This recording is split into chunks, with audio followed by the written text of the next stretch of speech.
India out কর্মসূচি কি পুরোই ফ্লপ? আমরা একটু তারেকের কাছ থেকে জানবো। ইন্ডিয়া আউট অথবা ভারতীয় পণ্য বয়কট কি ঘটছে? কারণ তারেক, আমরা ভারতীয় কিছু মিডিয়া তারা প্রপাগান্ডা করছে এবং ইউরোপে বেশ কিছু ইউটিউবার, বেশ কিছু মানুষ যারা বিরোধিতা করছে, তারা বলছে এটা ফ্লপ হয়ে যাবে। কিন্তু বাস্তবে কি ঘটছে এটি আপনি সরাসরি যুক্ত, আপনি একটু আপনার মুখ থেকে আমাদের দর্শকরা জানতে চায় আসলে এই যে আপনারা উদ্যোগ নিয়েছেন, এই যে আপনারা কাজ করছেন, পরিশ্রম করছেন, এই যে ভারতীয় পণ্য বয়কট করছেন, এটি আসলে কি পরিস্থিতিতে আছে, কি মাঠের খবর কি, আপনার কাছ থেকে আমরা জানতে চাই। এবং সেই সঙ্গে আমরা আপনার কাছে আরেকটি জিনিস জানতে চাই যে এই ইন্ডিয়া আউট এই ক্যাম্পেইন করতে যে আপনাদের এক্সপেরিয়েন্সটা কি হচ্ছে, আপনারা কি কি বাধার সম্মুখীন হচ্ছেন, এটাও আমরা জানতে চাই। তারেক। জি, অসংখ্য ধন্যবাদ। আমি এবং আমার মতো ধরেন 10,000 মানুষ নতুন করে দেশীয় পণ্য ক্রয়ের অভ্যাস তৈরি করলো। এর দ্বারা বাংলাদেশ লাভবান হয় না? আমার প্রশ্ন, মানে সংখ্যাটা ছোট করে বললাম, 10,000 মাত্র, লাভবান হয় না, তাই না? তো দেখেন, আমাদের খুব হতাশ লাগছিল যে মেরিল সাবান এভাবে মার্কেট থেকে হারিয়ে যাবে, কেয়া সাবান মার্কেট থেকে হারিয়ে যাবে। আমরা কোনো রিমিডি পাচ্ছিলাম না কোনোভাবেই। আপনার ইসরায়েলি পণ্যগুলোর সঙ্গে বাংলাদেশ কম্পিট করতে পারছিল না। এগুলোর অনেকগুলো কারণ আছে। ওই পণ্যগুলো যেভাবে ইন্টারন্যাশনালি রিকগনাইজড সেলিব্রিটিদেরকে দিয়ে বিজ্ঞাপন করে, আমাদের দেশীয় পণ্য আমরা সেই লেভেলে বিজ্ঞাপন করতে পারি না। অথবা যেই ট্যাকটিক্স গুলো বিশ্বের 193টা দেশে প্রয়োগ হয়, সেই ট্যাকটিক্স গুলোর সঙ্গে বাংলাদেশি উদ্যোক্তারা পেরে ওঠে না। যার ফলে তারা বিভিন্ন সময় বিভিন্ন আলোচিত পদ্ধতি নিয়ে আসলেও আলটিমেটলি ওই পণ্যগুলো মার্কেটে টিকে থাকতে পারে না, তাদের অর্থনৈতিক ফিটনেসের কাছে, তাদের বিজ্ঞাপন পলিসির কাছে, এবং তাদের যে আপনার সামগ্রিকভাবে যে আয়োজন, বিজনেসের আয়োজন, এই আয়োজনের কাছে আমাদের দেশীয় কোম্পানিগুলো টিকতে পারে না। যেমন বাংলাদেশে যে পেপসিকোর যে ফ্রিজ গুলো রয়েছে, এটা প্রত্যেকটা গ্রামে গ্রামে একটা করে ফ্রিজ, একটা করে না, একটা গ্রামে 10টা দোকান থাকলে সেই গ্রামে 10টাই ফ্রিজ দিয়ে দিয়েছে। এইভাবে আপনার ধরেন কয়েক লক্ষ ফ্রিজ কয়েক লক্ষ দোকানে পেপসিকো এস্টাবলিশ করেছে। তো এটা তো আমাদের বাংলাদেশি কোনো উদ্যোক্তার পক্ষে এটা এস্টাবলিশ করার সুযোগ হচ্ছে না। যেহেতু সুযোগ হচ্ছে না, এবং ওই ফ্রিজ গুলোতে বাংলাদেশি কোনো কোল্ড ড্রিঙ্কস রাখলে তো ওরা এই কোল্ড ড্রিঙ্কস গুলো বের করে দেয়।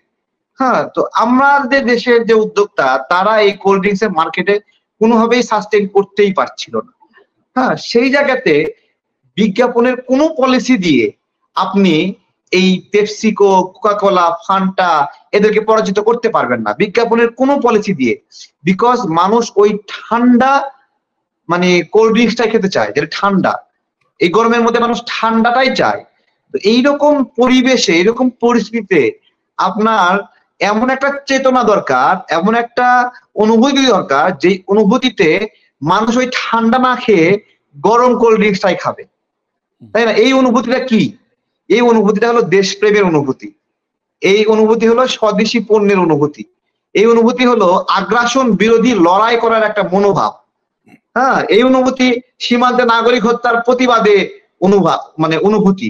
এই অনুভূতিগুলো এক জায়গায় হয়ে সেটা কতটা শক্তিশালী অনুভূতি যে মানুষ গরম মোজো কিনছে, গরম আরসি, গরম ফ্রেশ কোলা কিনছে, গরম প্রাণ আপ কিনছে, গরম ক্লেমন কিনছে, বাট ঠান্ডা তৃপ্তিকর ঠান্ডা পেপসিকোর, ফান্টা, মিরিন্ডা, মোজো, কোকাকোলা কিনছে না।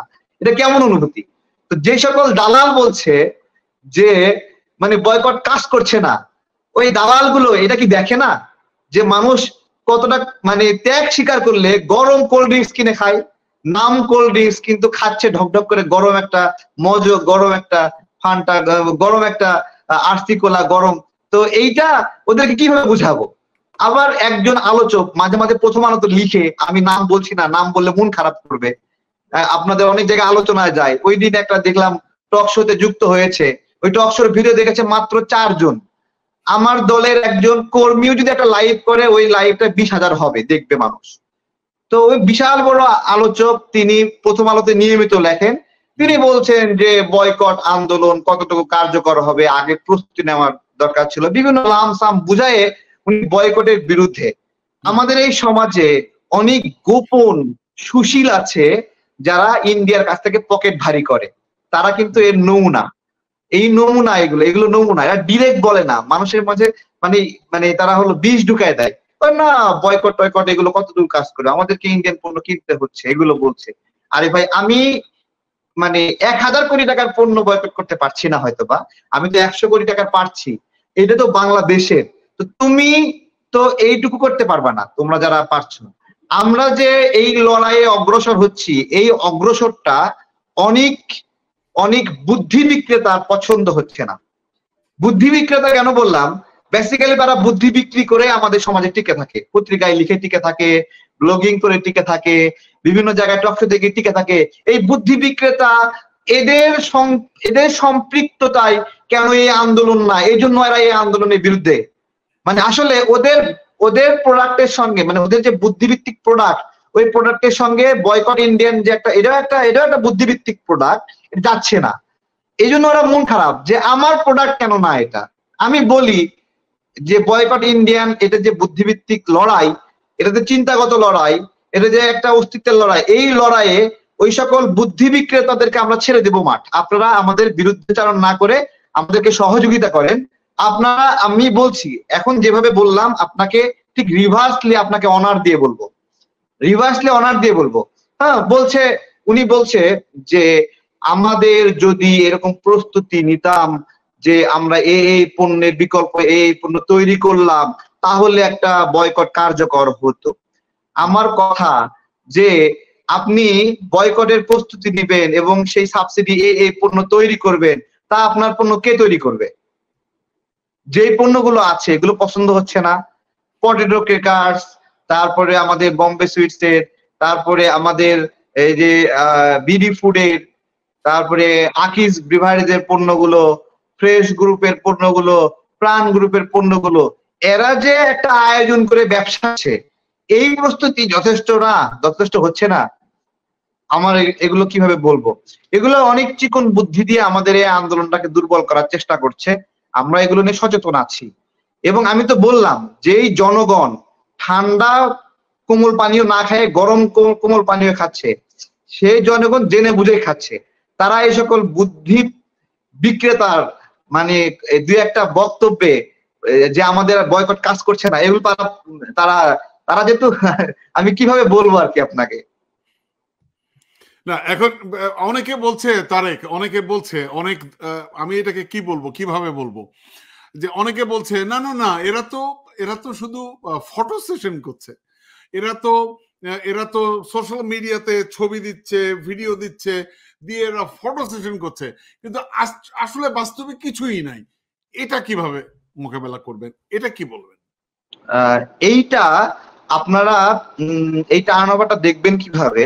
আমরা এখন পর্যন্ত অর্থনীতির যে টার্নওভার গুলো আলোচনা করছি, এগুলো 22-23 অর্থ বছরের টার্নওভার গুলো আমরা আলোচনা করছি, যেই সময় বয়কট আন্দোলন ছিল না, যেই ট্রানজাকশন গুলো, এইটার আমরা পার্থক্যটা দেখতে পারবো কখন, যে 23-24 অর্থ বছরের আমদানি রপ্তানির হার, 23-24 অর্থ বছরের দেশীয় কোম্পানি যে ভ্যাট দিবে তার হার, আমি বেশি কিছু না, মানে সিম্পলি মজো কোম্পানি যে 1 টাকা করে ফিলিস্তিনিকে দিচ্ছে, সেই 1 টাকা করে দিয়ে 2 দিনের টার্নওভার ছিল 1,40,00,000 ইউনিট, 2 দিনের টার্নওভার।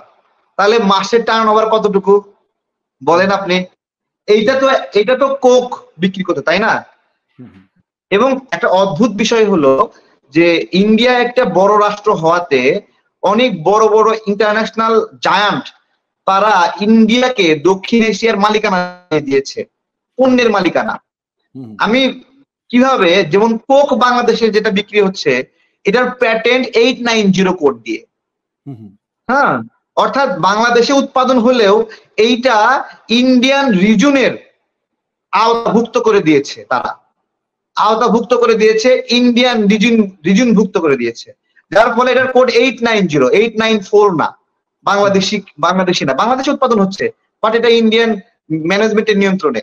তো এই যে যারা এরকম ইন্ডিয়ান ম্যানেজমেন্টের নিয়ন্ত্রণে, আমি যেটা প্রশ্ন ওই জায়গায় ফিরছি যে আমাদের এখন এখন আমরা তো অনেক মানুষ বেকার, ঠিক আছে, আমি আপনাদেরকে বলি, আমরা যদি এই আন্দোলনের অংশ হিসেবে 1000 ইন্ডিয়ানকেও যদি আমরা ছাঁটাই করতে পারি 26 লাখের মধ্যে, তাহলে 1000 পরিবার ফিল করবে না তাদের কর্মসংস্থান নতুন করে হচ্ছে? ফিল করবে না? তারপরে আমি আপনাকে বলছি যে দেশীয় পণ্যের চাহিদা কতটুকু। গতকালকে দেখলাম যে ইন্ডিয়ান পেঁয়াজ 90 টাকা কেজি আর দেশি পেঁয়াজ 60 টাকা কেজি। তো তার মানে কি, মানে কয়েকটা কারণে একটা পণ্যের দাম বাড়তে পারে আবার কমতেও পারে। একটা পণ্য যদি মানুষ বয়কট করা শুরু করে, এই পণ্য যদি অ্যাভেলেবল, মানে এটা যদি মার্কেট থেকে তার চেইন হারায় ফেলে, ভালো করে শুনেন কিন্তু, যে একটা জিনিস মার্কেটে অ্যাভেলেবল আছে, চেইনও আছে, তাহলে মানুষ না কিনলে ওই জিনিসের দাম কমবে, বুঝছেন? কিন্তু যদি চেইনটা ভেঙে পড়ে তখন মানুষ না কিনলে দাম বাড়ে। বিষয়টা কি রকম, ধরেন আমাদের এখানে টিপি লিংকের একটা রাউটার, এটা কোনো একটা কোম্পানি নিয়ে আসে, এটা যদি বেশি চাহিদা হয় তখন ওটা দাম বাড়ায় দিচ্ছে, কম চাহিদা যদি হয় তাহলে এটার দাম মানে কমে যাচ্ছে। কিন্তু যদি কম চাহিদা হতে হতে টিপি লিংকের ওই সাপ্লায়ারে যদি ভ্যানিশ হয়ে যায়, ভালো করে শুনেন কিন্তু, ভ্যানিশ হয়ে যায়, তখন কিন্তু টিপি লিংকের দাম আবার বেড়ে যাবে। আমার কথা বুঝতে পেরেছেন? জি জি। মানে এটা কেন বাড়ছে, এটার সাপ্লাই চেইনটা ভেঙে পড়ছে। তেমনি ইন্ডিয়ান পেঁয়াজের দাম কেন বেড়েছে, ইন্ডিয়ান পেঁয়াজের গুণগত মান ভালো এজন্য বেড়েছে না এজন্য ভালো এজন্য বাড়েনি। বিষয় হলো মানুষ ইন্ডিয়ান পেঁয়াজ না কিনতে ইন্ডিয়ান পেঁয়াজের সাপ্লাই চেইন ভেঙে পড়েছে। সাপ্লাই চেইন ভেঙে পড়াতে এটার মার্কেটে অপ্রাতুলতা সৃষ্টি হয়েছে।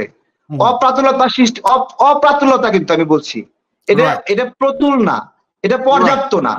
এই পর্যাপ্ত না হওয়াতে ওইটা রেটটা বেড়ে গেছে। এটাও একটা বয়কটের একটা, মানে বয়কট করলে দাম শুধু কমে না তা না, বয়কট করলে ওই জিনিসটা মার্কেট থেকে হারিয়ে যাওয়ার পথে যখন অপ্রাতুল হয় তখন যারা এটা প্রয়োজন অনুভব করে তখন তারা এটা বেশি দাম দিয়ে কেনে।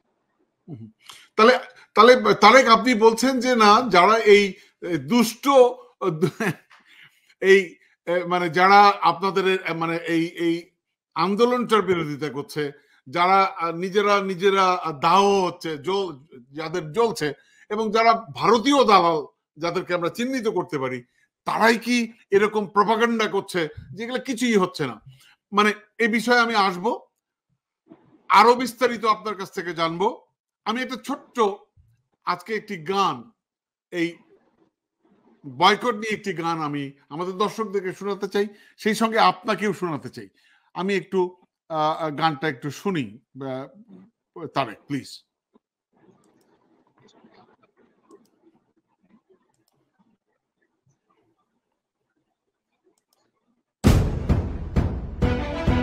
আমাদের টাকা নিয়ে হাসিনা সাপোর্ট করে আমরা আজ থেকে এই মুহূর্ত থেকে ইন্ডিয়ার পণ্য বয়কটের ঘোষণা দিলাম। হই হই কাণ্ড, হই রই ব্যাপার, সময় এসেছে আজ খেপা। হই হই কাণ্ড, রই রই ব্যাপার, সময় এসেছে আজ খেপা। এসো আমজনতা করি মিলে গর্জন, ভারতের পণ্য এসে করি বর্জন, ভারতের পণ্য এসে করি বর্জন। ভারতীয় পণ্য বর্জনের মধ্যে দিয়ে এইটা প্রমাণিত হয়েছে মানুষ ভারতের এই রাজনৈতিক দাদাগিরিকে। আমরা ভারতীয় পণ্য বর্জনের ডাক দিয়েছি, আমরা যে লড়াই নেমেছি, আমরা জেনে বুঝে বিশ্লেষণ করে লড়াই নেমেছি। পণ্য বর্জনের যে ডাক আসছে, সেই ডাকটা লুটপাট করে ওরা, গুলি করে মারে ওরা, আটকে খায় ঘাড় 40 মোটকে বিলিয়ন ডলার নিয়ে যাচ্ছে। লুটপাট করে ওরা, গুলি করে মারে ওরা, পানি রেখে আটকে খায় ঘাড় মোটকে। দু হাত পারবো না, রাখবো না বন্ধন ভারতের পণ্য, এসে করি বর্জন ভারতের পণ্য, এসে করি বর্জন ভারতের পণ্য, এসে করি বর্জন। যে ভারতীয় পণ্য বয়কট শুনানির মাঠের খবর, এদেরকে যদি আমরা হটাতে পারি তাহলে 26 লাখ পরিবার আজকে খেয়ে পরে বাঁচবে। বাংলাদেশের জনগণকে ভারতীয় পণ্য বয়কটের আহ্বান আর বিক্রি হবে বাংলাদেশ। যাবো না তো বেড়াতে নিজ টাকা ওরাতে, বয়কট পণ্য হবে ওরা শূন্য। যাবো না তো বেড়াতে নিজ টাকা ওরাতে, বয়কট পণ্য হবে ওরা শূন্য।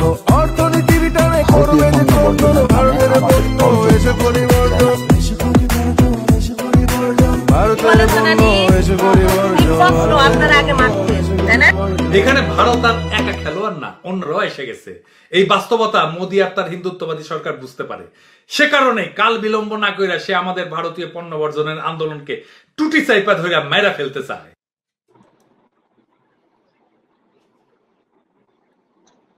তাহলে জি।